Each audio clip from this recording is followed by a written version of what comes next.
The Great Pyramid. Decoded, lost truths, hidden for 4,500 years. Opening scene, the timeless enigma. Ang Great Pyramid, ang nag-iisang natitirang wonder na umiiral pa at tumatayo bilang pinakamataas na istrukturang gawa ng tao sa mundo sa loob ng halos 4,000 taon. Itinayo noong mga 2,560 BCE sa kanlurang pampang ng Ilog Nile, ang Great Pyramid ay nagsilbing libingan ng ika-4 na siglong pharaoh na si Khufu, Cheops. Ito ang pinakamalaki sa 3 pyramids sa Giza. Sa ilalim ng mainit na araw sa Egypt ay matagal nang nakatayo ang isang monumento na mas matanda pa sa nasusulat sa kasaysayan. More precise kaysa sa modernong makinarya. Itinayo bago pa maimbento ang gulong, ang mga kasangkapang bakal at bago maisulat ang kasaysayan tulad sa pagkakaalam natin. Ito ay nababalot sa isang misteryo na nagpagulo sa mundo sa loob ng mahigit 4,500 taon. Ang Great Pyramid of Giza ay hindi lamang isang libingan, o marahil ay higit pa sa isang libingan. Isa itong tinatawag na riddle in stone, o isang palaisipan, mga katanungan ng mga lihim ng isang nakalimutang agham, isang nawawalang sibilisasyon at isang cosmic connection na hindi pa natin nadidecode. Isang sistema ng kaalaman na nakatago sa bato.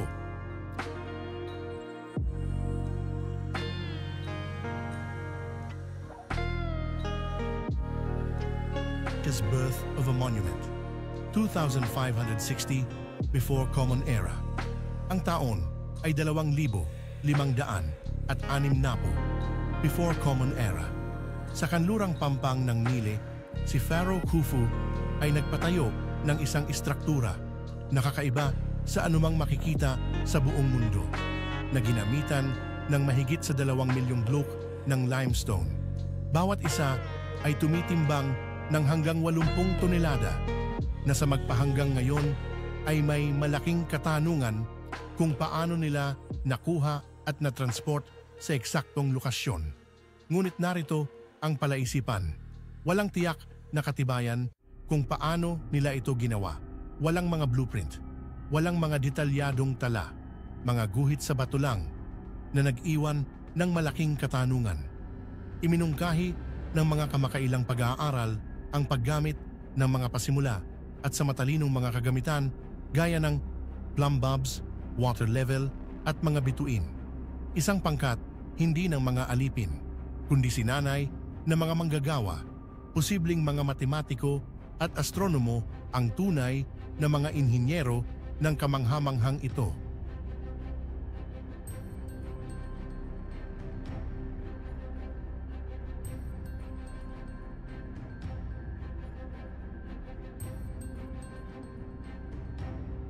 The Impossible Geometry. Pag-usapan natin ang matematika at agham. Ang kabuuan ng Great Pyramid ay halos isang perpektong parisukat, 58 millimeters of symmetry. Ang mga gilid nito ay halos ganap na nakahanay sa cardinal points, hilaga, timog, silangan at kanluran. Ang antas ng katumpakan na ito ay lumalampas kahit sa ilang mga modern engineering projects. Coincidence or lost knowledge? Ang base ay perpektong antasmas mababa sa 1 pulgada nang hindi magkakatugma sa 13 ektarya. Sino ang mga arkitekto na maaaring makabisado ang gayong sukat nang walang modernong mga instrumento o kagamitan? Iminumungkahi ng ilang mga iskolar na ang mga tagapagbuo ay nagtataglay ng kaalaman sa kurbada ng mundo. Sinasabi ng iba na ang pyramid ay nag-encode ng bilis ng liwanag at ang mga sukat ng Earth. Sila ba ay mga simply tomb builders o may mga kakayahan na mas advanced? Isang malaking grupo ng tao gaya ng nasusulat. Hindi sila mga alipin, kundi sinanay na mga manggagawa. Sila ay posibleng mga matematiko at astronomo at tunay na mga matatalinong inhinyero sa makabagong panahon.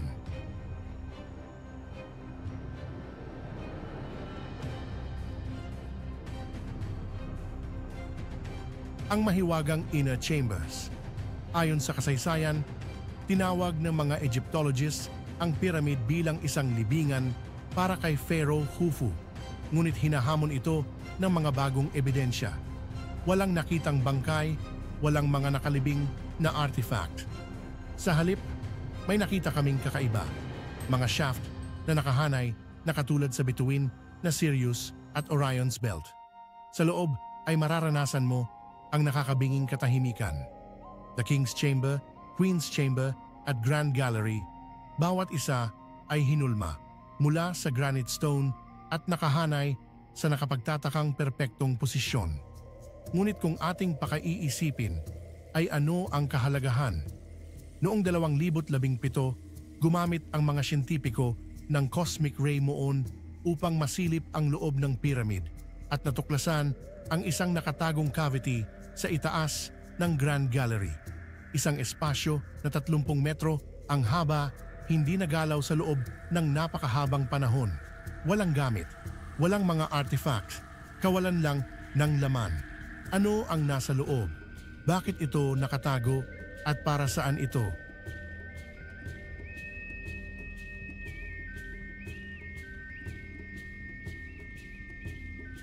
The Lost Builders. Who really built it? Iniuugnay ng mainstream Egyptology ang pyramid kay Khufu at mga mamamayan na may isang lakas paggawa ng mga bihasang manggagawa. Hindi sila mga alipin na nakatira sa mga kalapit na lungsod.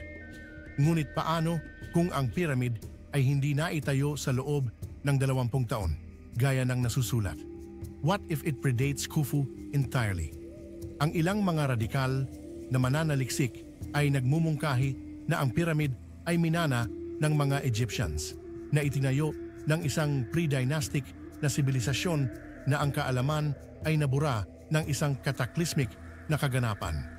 Ang bawat mananaliksik ay naniniwala na ito ay hindi lamang isang libingan, bagkus ay isang makina na ginawa upang palakasin ang tunog na lumilikha para makabuo ng enerhiya.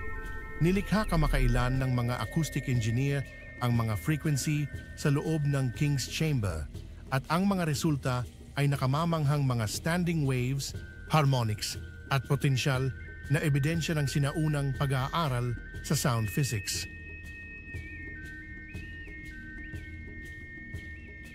Acoustic and energetic theories. Sa loob ng King's Chamber, may mga kakaibang acoustics na umalingaw-ngaw sa mga granite na pader. Sinasabi ng ilang mga eksperto na ang buong silid ay bahagi bilang isang resonator na nagpapalakas ng natural na mga frequency ng Earth. Iminumungkahi ng iba na ang pyramid ay isang napakalaking makina ng enerhiya na nagdadala ng mga telluric na puwersa o kahit na hydrogen gas. Minsan ay ipinahiwatig ni Nikola Tesla na ang mga sinaunang istruktura ay nakakakuha ng boltahe sa atmosphere. Maaari bang gumana ang pyramid tulad ng isang napakalaking sinaunang baterya? Suriing mabuti ang mga materyales. Ang limestone casing stones ay nagpapakita at nakakagawa ng init. At ang granite interior ay may mahalagang papel upang maisagawa ito. Ang granite ay nagmula sa Aswan. Mahigit 500 milya ang layo para madala sa tamang lokasyon. Ang ilan sa mga block na ito ay tumitimbang ng higit sa 70 tonelada.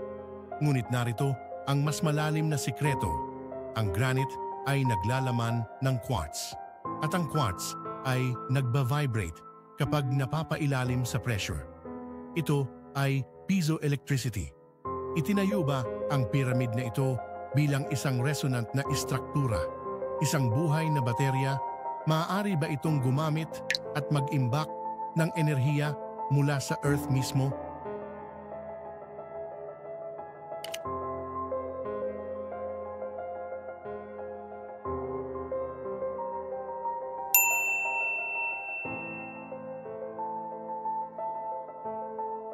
Astronomical alignment.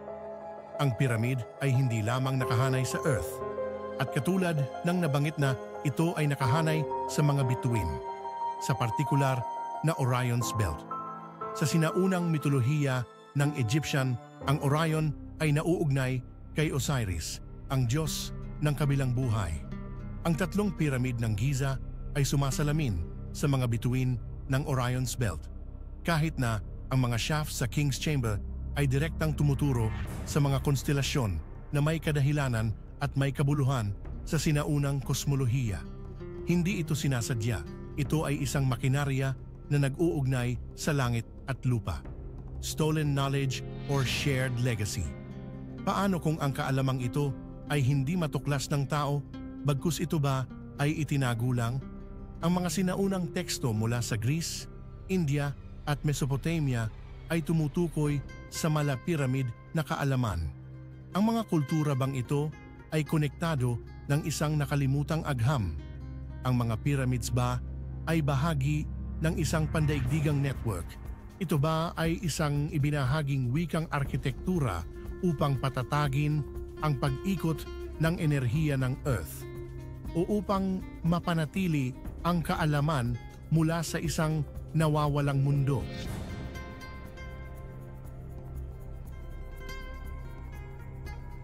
Mula sa Napoleon hanggang ika-21 siglo, nanatili si Napoleon sa loob ng pyramid. Isang gabi, habang nag-iisa si Napoleon sa loob ng Great Pyramid, meron siyang kakaibang naranasan sa loob. Namutla siya at nanginginig, tumangging magsalita tungkol sa kanyang nasaksihan. Hindi niya ipinaalam kung ano ang mga nangyari sa kanya. Habang siya ay nasa loob ng pyramid, may natuklasang kaganapan na nakita ng kanyang dalawang mata. At magpasa hanggang ngayon, ang mga mananaliksik, mistiko, inhinyero at mga arkeologo ay dumagsa pa rin sa Giza. Ngunit habang papalapit tayo, mas lumalalim ang misteryo. Ngayon, meron na tayong mga kagamitan gaya ng AI, satellite scanning, quantum sensors, ngunit wala pa ring makapagbigay ng mga kasagutan sa bawat tanong.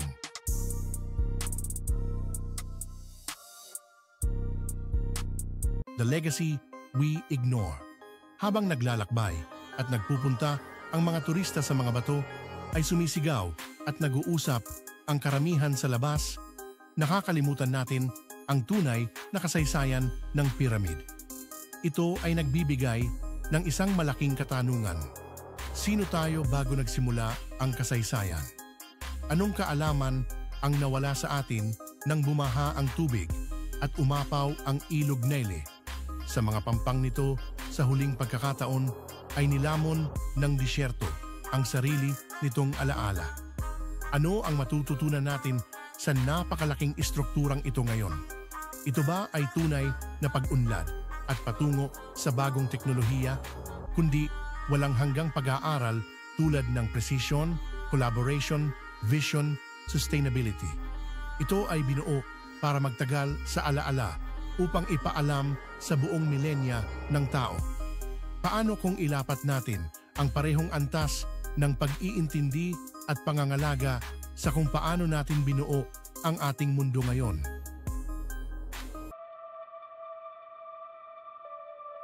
The Secrets of the Sphinx. Isang, The Guardian of Giza. Ang Great Sphinx ng Giza na inukit mula sa isang limestone outcrop ay may taas na 66 na talampakan at 240 talampakan ang haba na nakaharap sa pagsikat ng araw. Ito ang pinakamalaki at pinakalumang kilalang monumental na eskultura sa Egypt.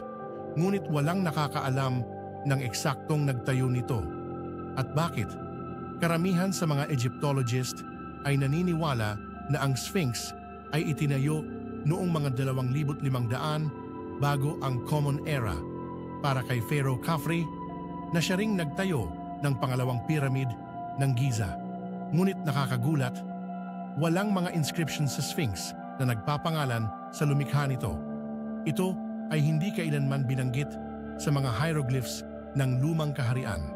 Lumilitaw na nakalimutan na ito pagkatapos ay muling natuklasan sa ibang pagkakataon sa kasaysayan ng Egypt. 2. The Mystery of the Weathering. Noong ika-9 na dekada, Iminungkahi ng geologist na si Dr. Robert Schoch ang isang kontrobersyal na teorya. Ang pagguho sa katawan ng Sphinx ay hindi tumutugma sa hangin at buhangin. Tumutugma ito sa malakas na pag-ulan. Ngunit narito ang problema. Hindi umuulan ng ganoon sa Giza sa loob ng mahigit 7,000 taon. Kung ang Sphinx ay nililok sa panahong iyon, maaaring 2 beses itong mas matanda kaysa sa iminumungkahi ng mainstream Egyptology.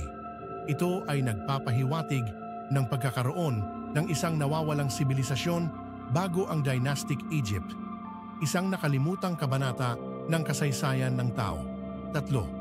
The Hall of Records, ang mga sinaunang alamat na ipinasa ng mga Greeks at Egyptian, at kalaunan ang mga mystics tulad ni Edgar Cayce ay nagsasabi tungkol sa isang Hall of Records na nakatago sa ilalim ng Sphinx. Isang lihim na silid na naglalaman ng mga scroll mula sa Atlantis, mga sinaunang kaalaman at ang katotohanan tungkol sa pinagmulan ng sangkatauhan. Noong 1977,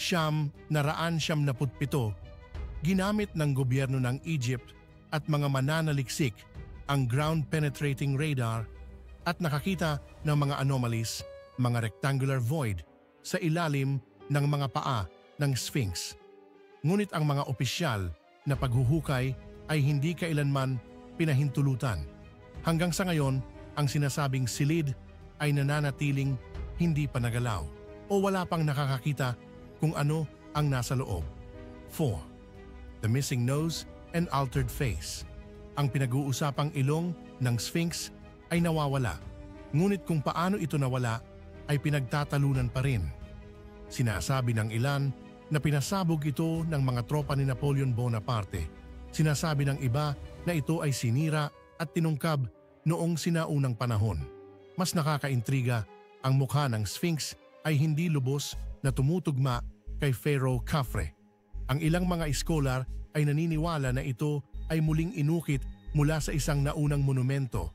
Ang mga proporsyon are off. Ito ba ang dahilan kung bakit ito ay nagkaroon ng ibang pagkakakilanlan? Marahil ito ay isang monumento ng leon o kahit isang idol na hindi kilalang Diyos? 5. A message for the future? Ang Sphinx ay hindi lamang isang estatwa. It's a celestial riddle. Nakaharap ito sa eksaktong silangan, nakahanay sa araw sa spring equinox.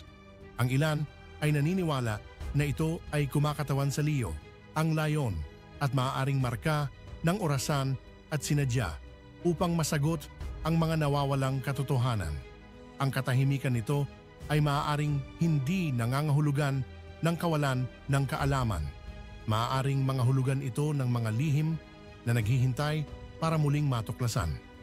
Conclusion, ang Great Sphinx ay hindi lamang isang relic ng nakaraan. Ito ay isang pintuan sa isang ancient enigma. Ang katahimikan nito ay mas malakas kaysa sa karamihan ng mga salita, at ang mga lihim nito ay maaaring mas matanda pa kaysa sa kanyang sibilisasyon.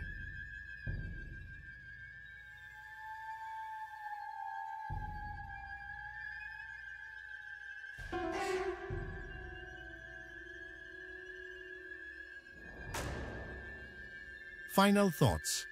Ang Great Pyramid ay hindi isang monumento ng kamatayan, bagkus sa kawalang hanggan. Maaaring may mga lihim na mga silid, artifact o mekanismong naghihintay na matuklasan. Mga lihim na sadyang itinago para sa pagdating ng oras ay handa tayong unawain at intindihin ang mga sekretong ito. Ito ay isang mensaheng nakasulat sa bato, naghihintay hindi lamang na maisalin at maipaalam, kundi maunawaan. Marahil ang pinakamalaking sikreto nito ay ang mga sagot na nakapaloob dito at hindi lamang tungkol sa nakaraan, kundi ang hinaharap sa mga darating pang panahon.